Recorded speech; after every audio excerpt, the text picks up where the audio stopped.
Hello, everyone. How are we all doing? Hello, and welcome back to our third Money Monday webinar. My name is Jack from the Blackbullion team, and I'll be your captain today. If you don't know, Money Mondays are a series of live webinars available every Monday through October on the Blackbullion platform. And it's a chance to take some time out of your week, think a little bit more about financial well-being, financial health, and how to get a little bit more money smarter. Last week, we were joined by Jacob and Jody from the University Unlocked podcast to discuss dealing with flatmates and finances during your studies. That recording will be available on the platform shortly. This week, I have the pleasure of again being joined by founder and CEO of Blackbullion, Vivi Friedgood.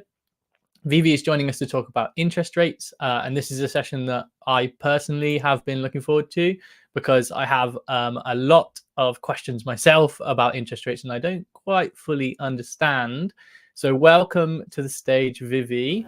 And where in the world are you at the moment, just to start Good to be back with you, Jack. I am in central London on the Strand with the wobbliest table you can begin to imagine, because I am presenting at the London School of Economics in about an hour.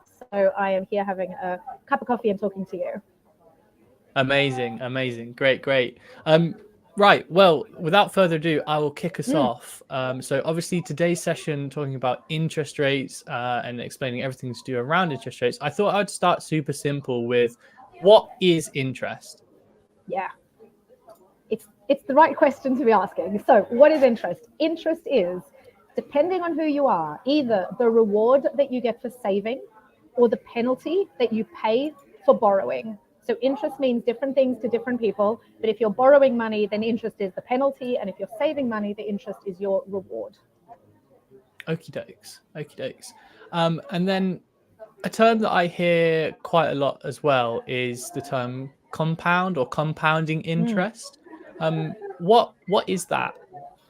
Yeah, so compound interest is different to what is called simple interest. Simple interest is when the interest, let's say you borrow £100 and the interest rate is 10%, and so the interest is the £10, right? 10% of £100.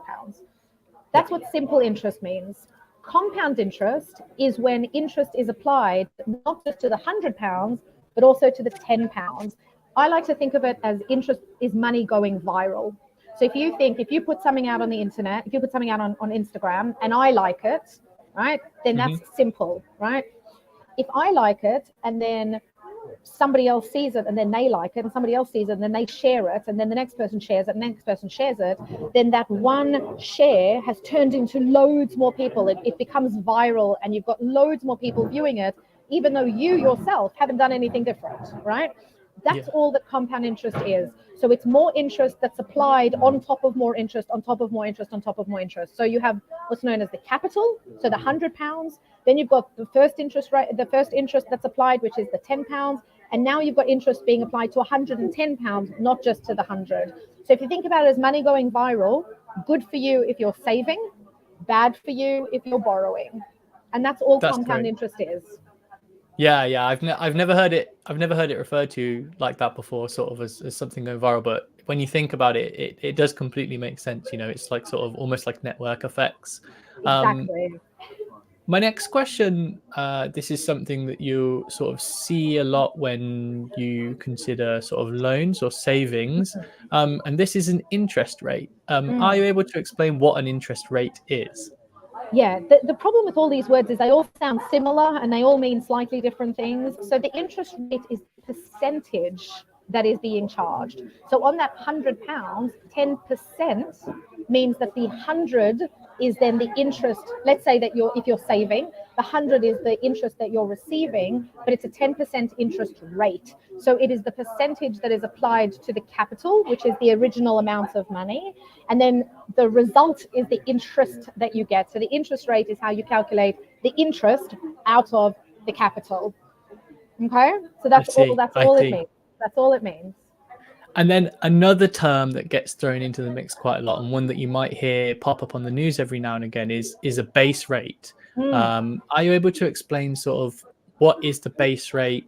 where does it come from, and does it change? If it does change, how often does it change? Who changes it?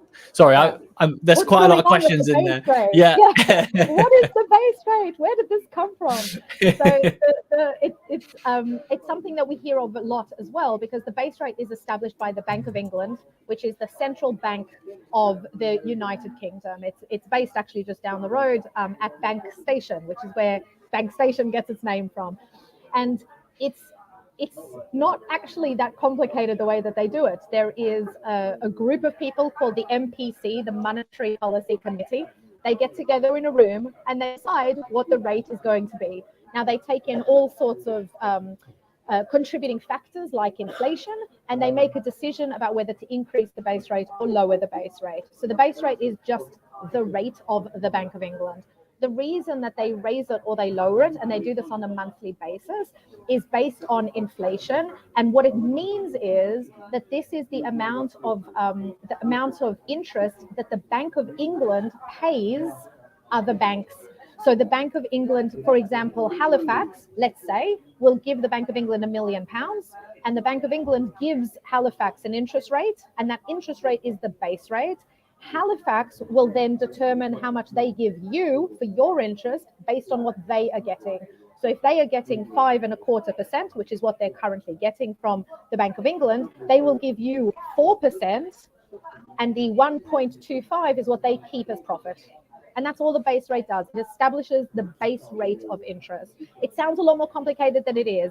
If you just remember that what's important is that it is a benefit for saving and a penalty for borrowing, and that's when the rate comes into effect. Yeah, and then just on that as well, how often is the base rate reviewed, and when is it reviewed? It's reviewed on a monthly basis, and the members of the MPC will sit in this room. They'll come up with whether they're increasing or decreasing it and how much by. So usually it goes up or down by a quarter.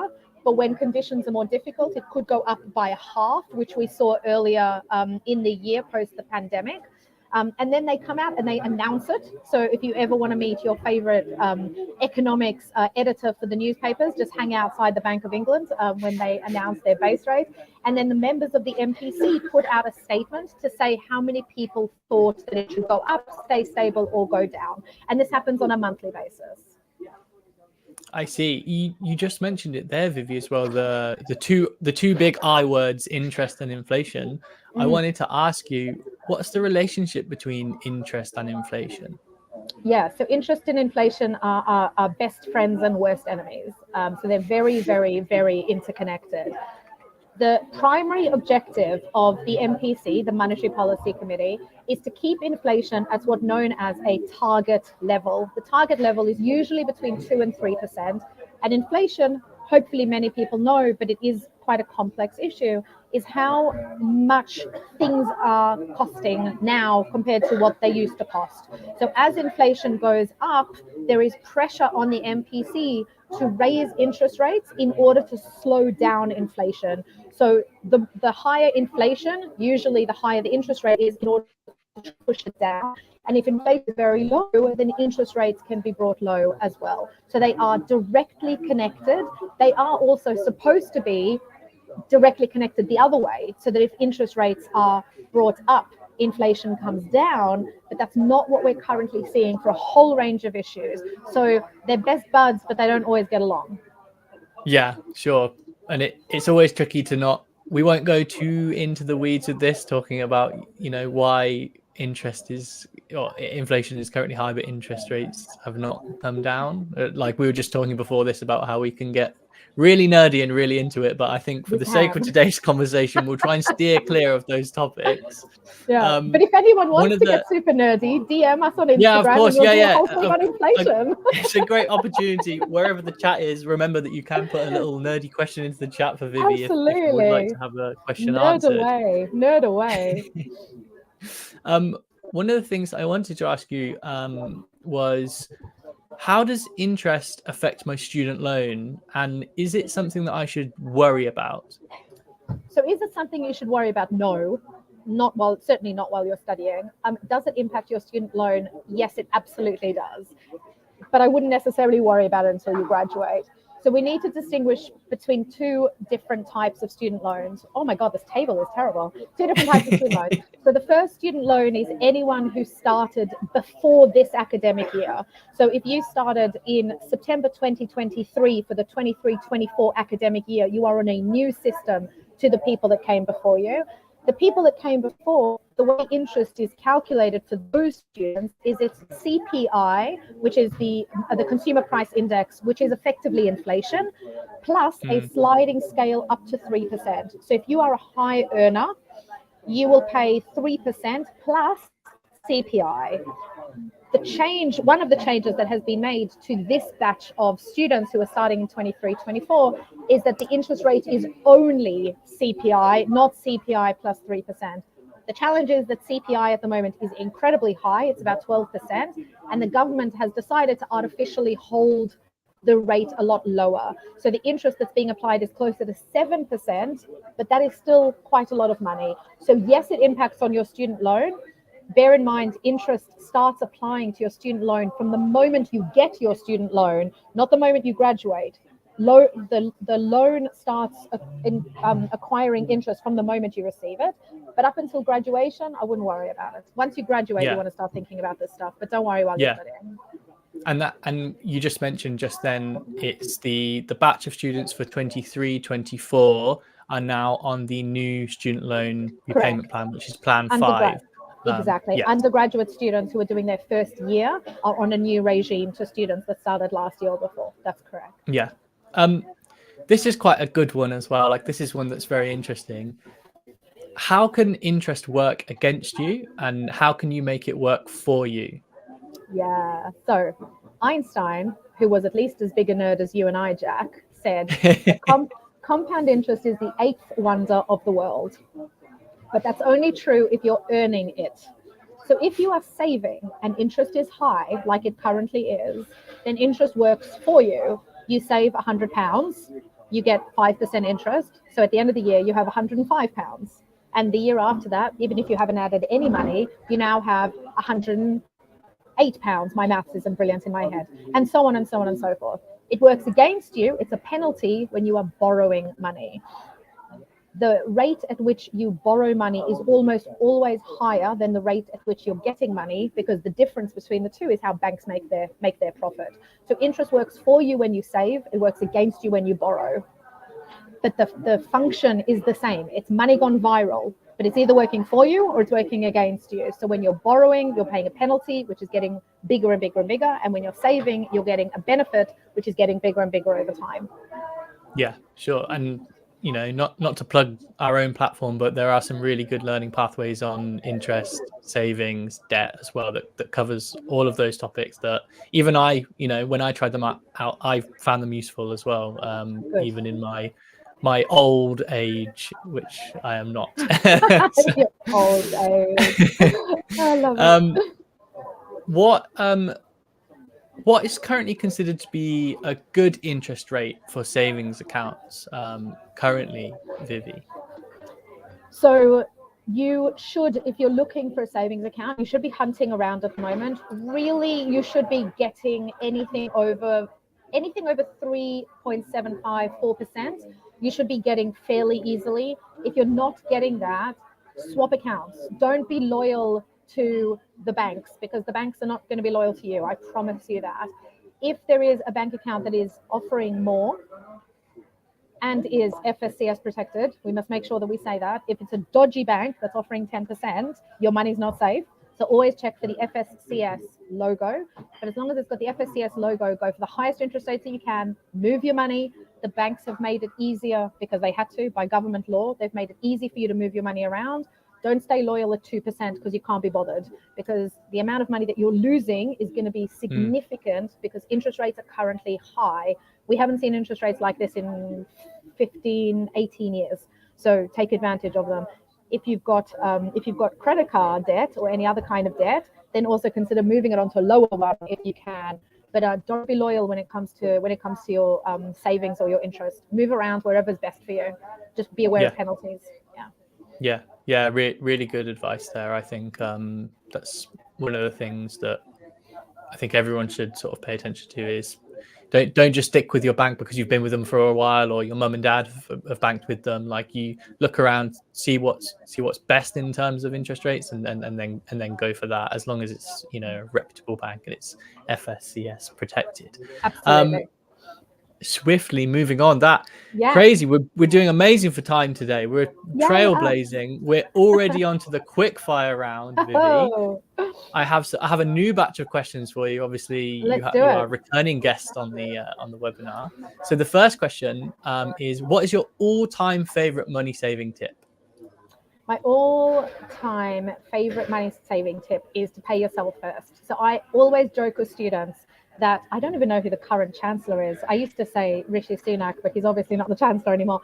But the government takes our money straight out of our pay because they know it's the only time we have money. And what people tend to do is they say, oh, I'll save whatever's left at the end of the month. We never have money left at the end of the month. Pay yourself on the same day that you pay your tax. Set up a direct debit, set up a standing order, pull the money out before the money even lands in your account, and you won't miss it because it was never there. So that's my number one, number two, and number three money saving tip. Pay yourself first. Yeah, always. Absolutely. I should remind the contestants that the answers should be limited to 1 to 2 sentences only, Vivi. You can have a yellow card. You can have a yellow card for extra, but I still think it was a good answer. Like, I learned, like, the whole idea of having, you know, separate account or separate pot if your bank allows it. Like, excellent device, just psychologically as well, to put it away, and not, if it's out of sight, then, you know, it's not there. You're not going to feel the urge to be like, oh, I've got loads of money, you know, I deserve these AirPods. Absolutely. So, excluding the Blackbullion app, what is your favorite finance app on your phone right now? Oh dear, except for the Blackbullion app. I'm not going to say what their name is because I'm not allowed to give advice, but my trading accounts, the people that I invest money with, is my favorite account because I can see all my money in one place, which is not that much, but I couldn't recommend them. But we are talking about companies that allow you to buy and sell stocks and trades. So that's my favorite app. Yeah, apart from the Blackbullion app, which is by far my most favorite, obviously. Yeah, of course. I imagine, you know, you don't have to be a detective to work out. You know, there's plenty of those types of apps available. What is something that people aren't paying attention to, but you think that they should be? I think people are not paying enough attention to the risk that comes from doing nothing. Everyone is always very concerned about the risk of doing something, but there is actually risk, especially with money. There is risk in doing nothing. There is risk in not putting your money in a savings account. There is risk in not investing. There's risk in not paying down debt. So the worst thing that you can do is sometimes to do nothing at all, and that's something we don't talk about enough. Yeah. I know I told you off for monologuing, but this is something that I recently have thought about, considering considering inflation has been so high.